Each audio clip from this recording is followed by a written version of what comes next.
Hi everyone, welcome to the Web3 Accounting Radio, the podcast where we dive into the fascinating world of the Web3 finance and compliance.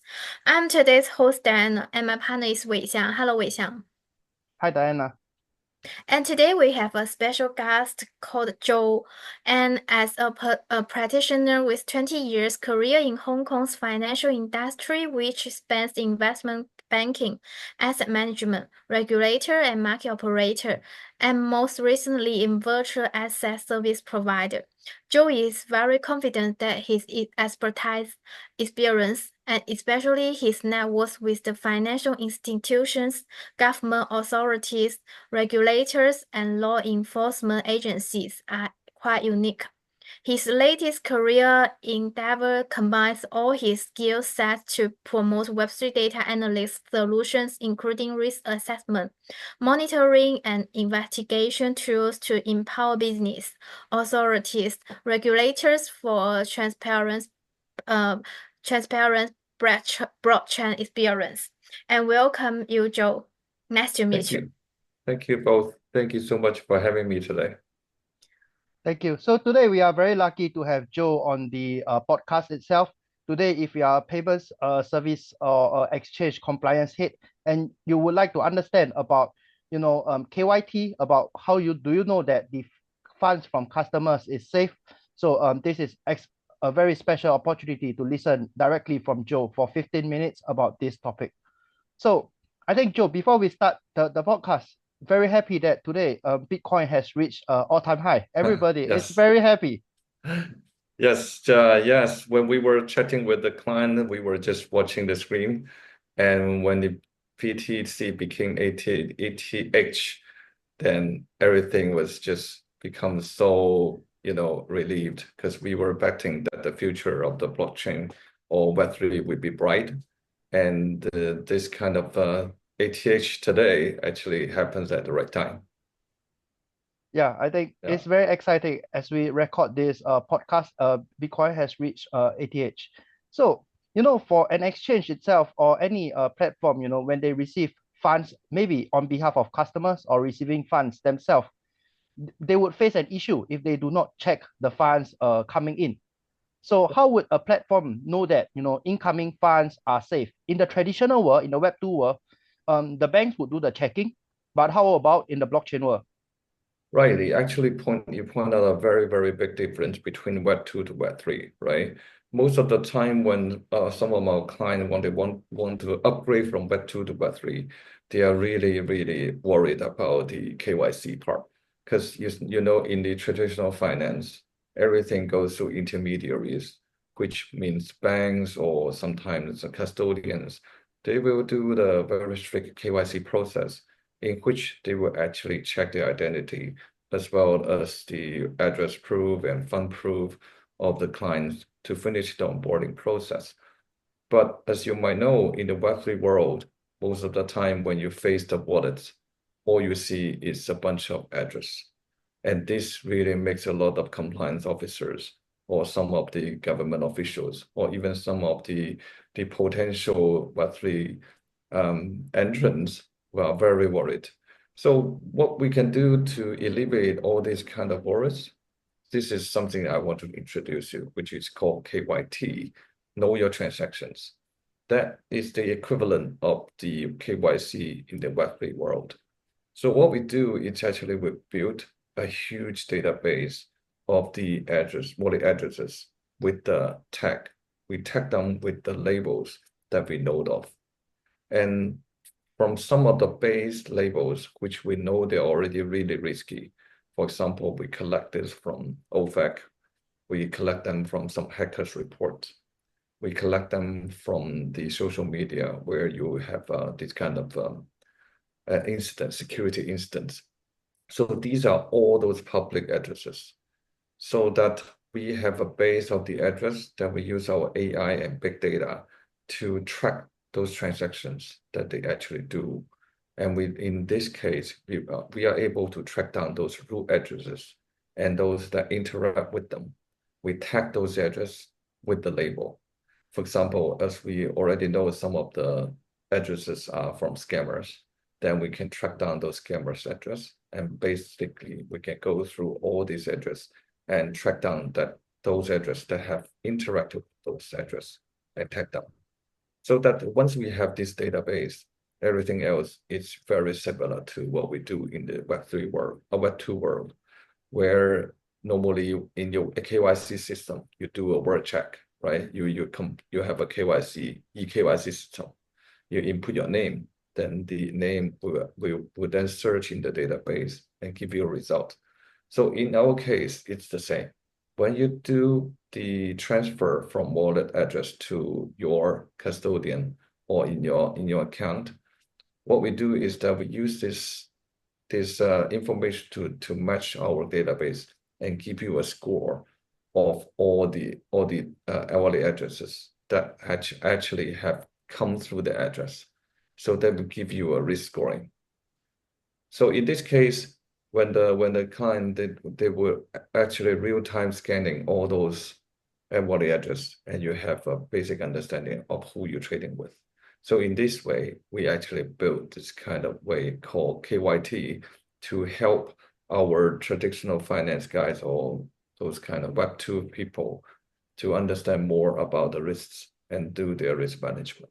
I think this has been widely used in exchanges or even some DeFi's or even OTCs. Is KYT mandatory or optional? Right now, I think for the licensed exchanges, these are mandatory. But for the DeFi, where basically there are no regulations, I don't think they are quite regulated, or if there is any regulations saying it's compulsory. So that it's only up to the DeFi guys whether they wanted to be more compliant, whether they wanted to know who they are trading with. But I really strongly suggest them to do so based on my background as a regulator. Oh, okay. So, I mean, other than KYT itself, can you tell us about on-chain monitoring? Okay, on-chain monitoring is basically like a monitoring system where you can keep looking at some wallet address so that once they are trading with some other addresses, you will be alerted when there is anything wrong. So basically, this is something that you know that everything happen on chain. It's quite transparent. What we actually do is just to increase the transparency and use our system to see the money flows within these wallets or in and out those wallets. So we are able to do that. It's called ongoing monitoring as well. Ongoing monitoring. So the thing is, today I have a customer that onboards onto my exchange. His wallet is clean because it has just started. However, if he does subsequently do dirty things and his wallets become tainted, will a system flag it out for me? Because I realize in the Web2 world, when we do a NIM check, we only do it at the start. We don't do a NIM check every day. Yes, you are quite right. With our ongoing monitoring system, actually every time if they ever traded with other risky address and the risk rating changes, you will be alerted. So this is one of the service that we provide to our clients. We understand that every day they are doing transactions.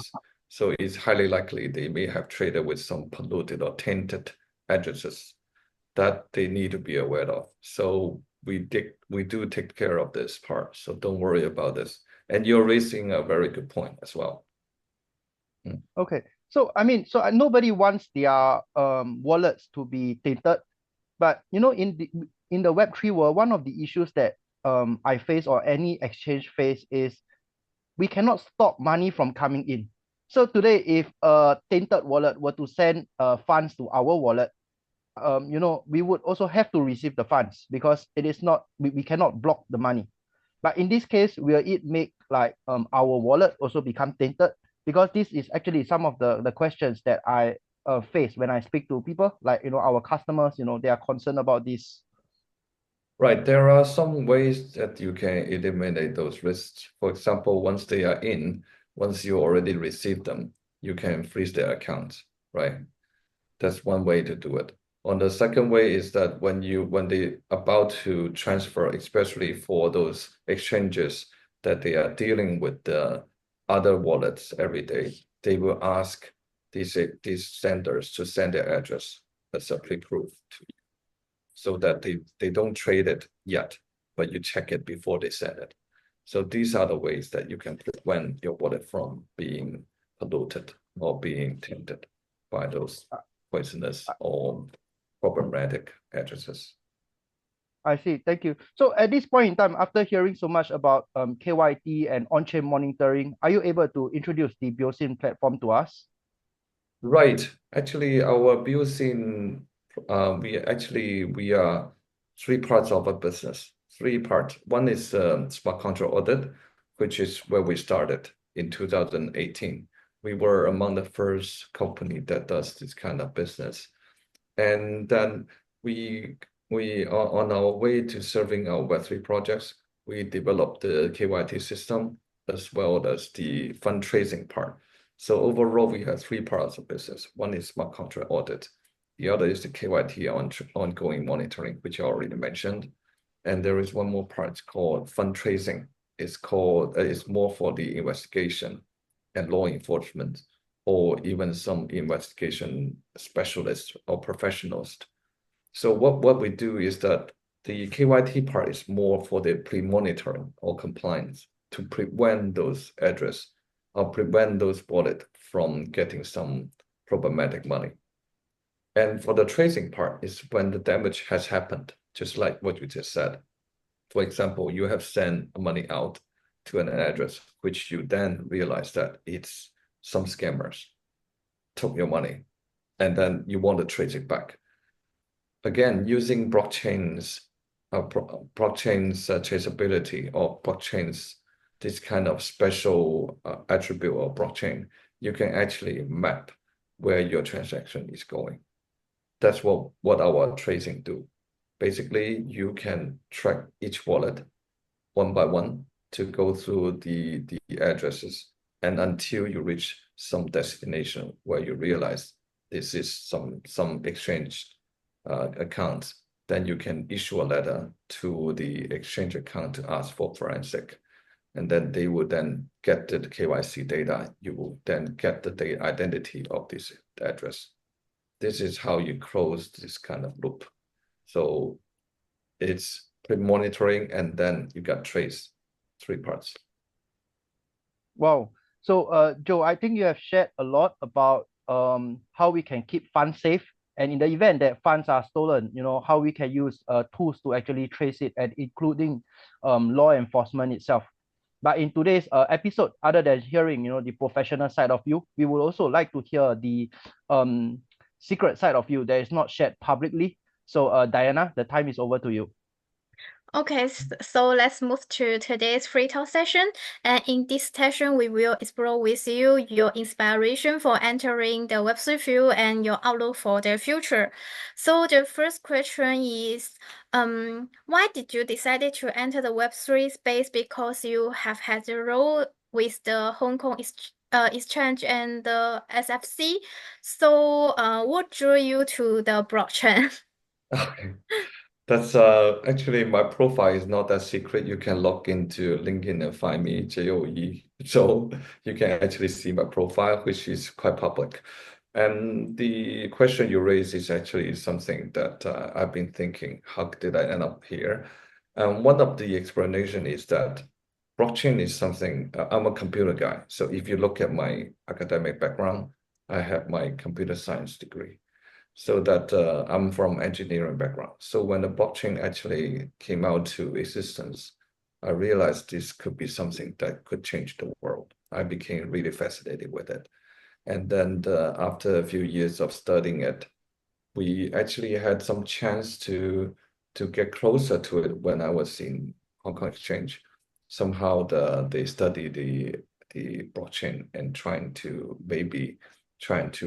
launch some product like CME did, launch Bitcoin futures.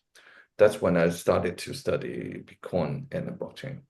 Basically, I realized this is very, very interesting topic because it will change the way the settlement and clearing works.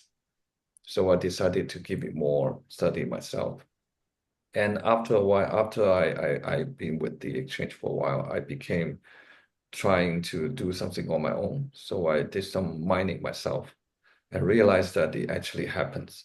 And the blockchain has this kind of good things about it, so that people are beginning to do more things about it. For example, they have more coins, more chains, more layer 2 chains, more Web3 apps around it.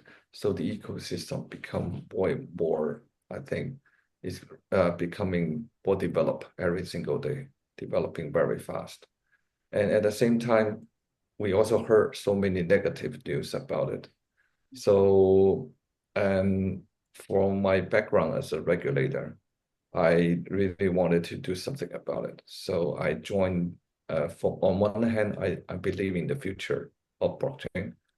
On the other hand, I also wanted to join a licensed exchange because my background was with the TradFi exchange. So I decided to join the licensed exchange to see how it really works. So when Hong Kong approved the first VATP, which was OSL, in 2021, I became the first head of BD there, trying to expand my business. At the same time, I really want to observe how to regulate this kind of cryptocurrency. That's how they all began. Then I was with HashKey, also trying to explore more about Web3 and blockchain. Bit by bit, I realized that there are so many new things surrounded the blockchain, especially the Web3.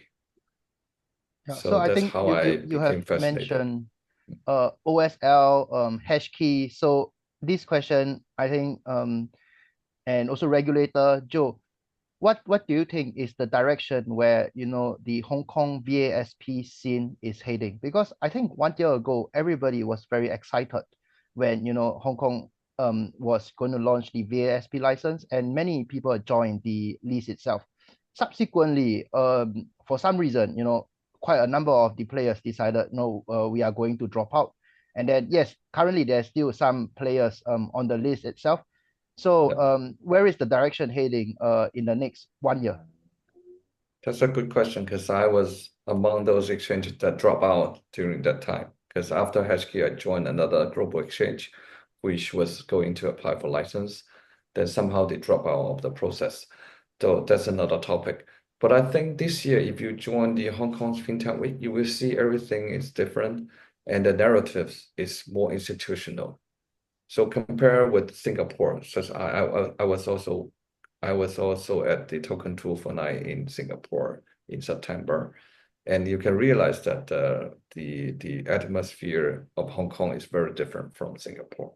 So in Hong Kong, we are more the government is pushing more on the stablecoin issuance as well as the RWA, and at the same time to try to make sure the OTC is regulated. So everything put together, I think Hong Kong is now building a complete ecosystem for large scale or mass adoption of the blockchain technology, DLT. I don't want to say crypto. It's not crypto. It's tokenization. That's the key word. So if you notice, I always say DLT or blockchain, but I think crypto is only one application of the blockchain, right? And for now, the Hong Kong's focus is more on the institutional adoption of the blockchain technology, which has the stable coin, as well as the RWA, as well as the OTC part. And we are Beosin is part of the ecosystem in that we provide these kind of compliance tools to let the system to keep out of the system of the this negative or poisonous or polluted coins of getting into the system. That's why I think we have a lot to do in the future. And Hong Kong Yeah, is heading towards a very compliant and safe tokenization institutional Web3 environment. That's what I'm thinking.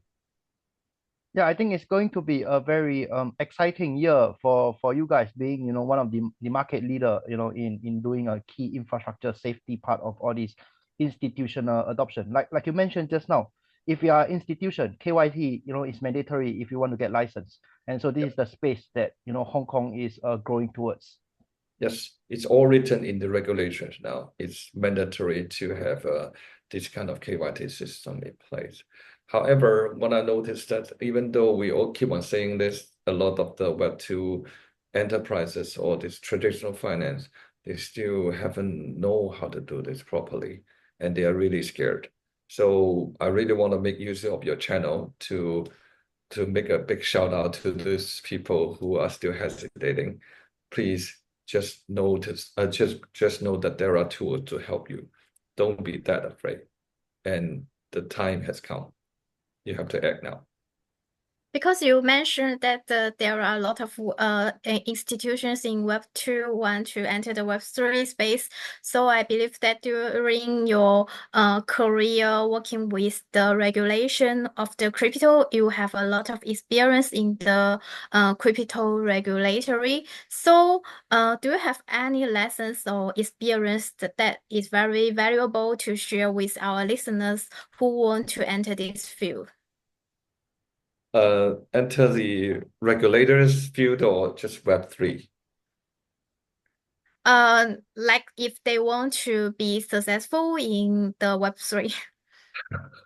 So maybe they need to obey some So rules maybe or maybe to, previously they are a Web2 financial institution, because yeah. this is what I'm saying. So there are Web2 financial institutions that they may pick up, a certain portion of trying to enter the do tokenization.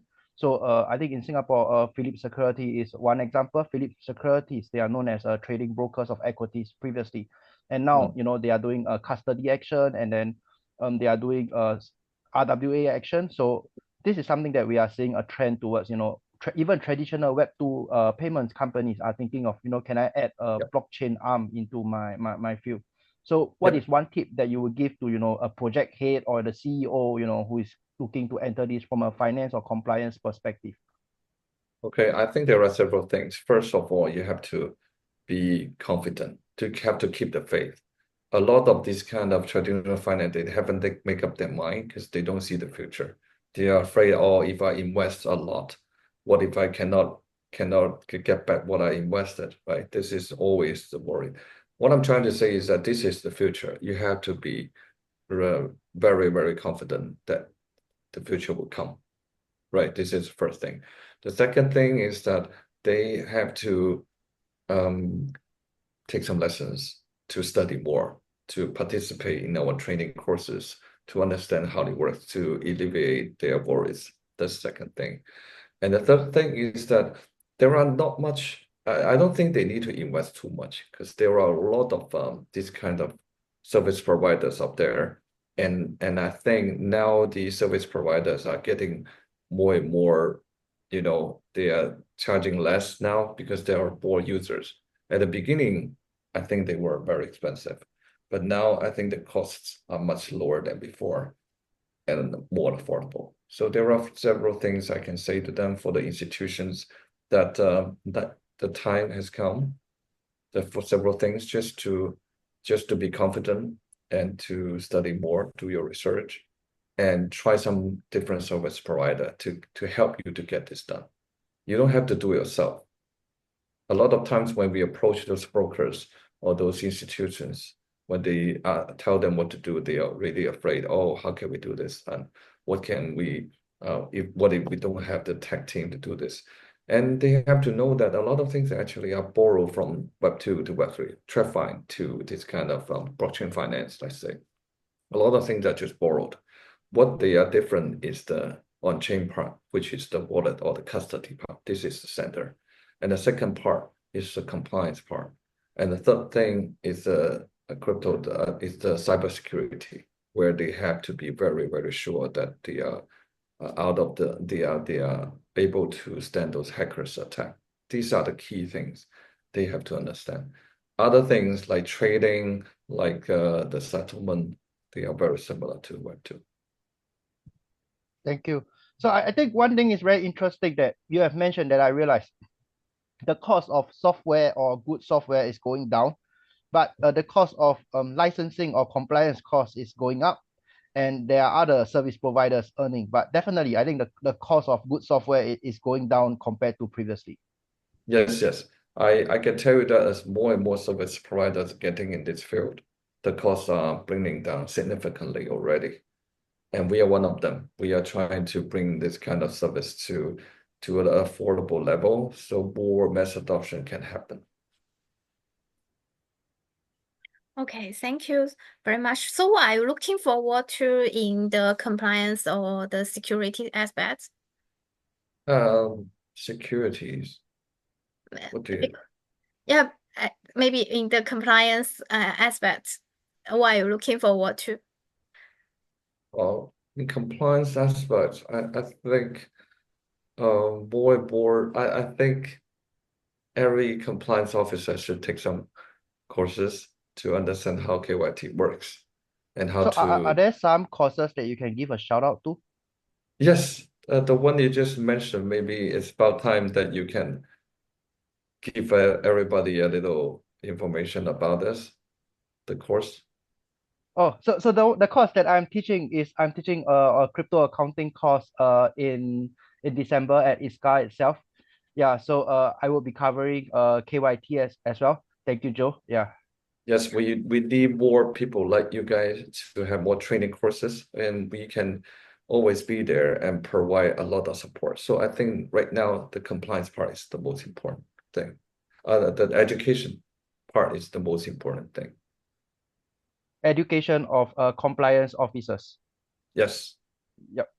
So, Joe, so the other thing that I want to speak to you because on my channel, I actually have outreach into people from Africa, people from Kenya.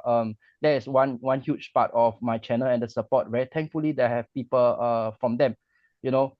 So, Beosin, being based in Hong Kong, and today this show, I'm based in Singapore. Would you be able to support customers from Africa as well? Yes, of course. We love to.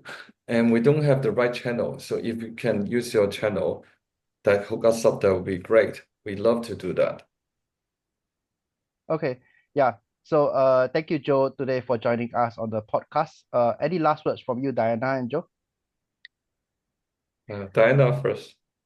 Okay, thank you very much, and very thank you, Joe, to share your insight and your idea about the Web3 today. And to our listeners, thank you for tuning in to the Web3 Accounting Radio. If you enjoyed this radio, please subscribe and leave a review. Thank you very much. Yep, I'm just thanking Web3 Accountant for having me. What you're doing are really meaningful. And I hope I can take part in your courses, in your trainings and your podcasts more. And we hope to interact with your audiences more. If the audience are interested, please just Google us, Beosin. It's very easy. There's one name up there. You will have a lot of information on our website. And if you want to contact me, you can find me on LinkedIn as well. Thank you so much for your time. Thank Thank you very you. much.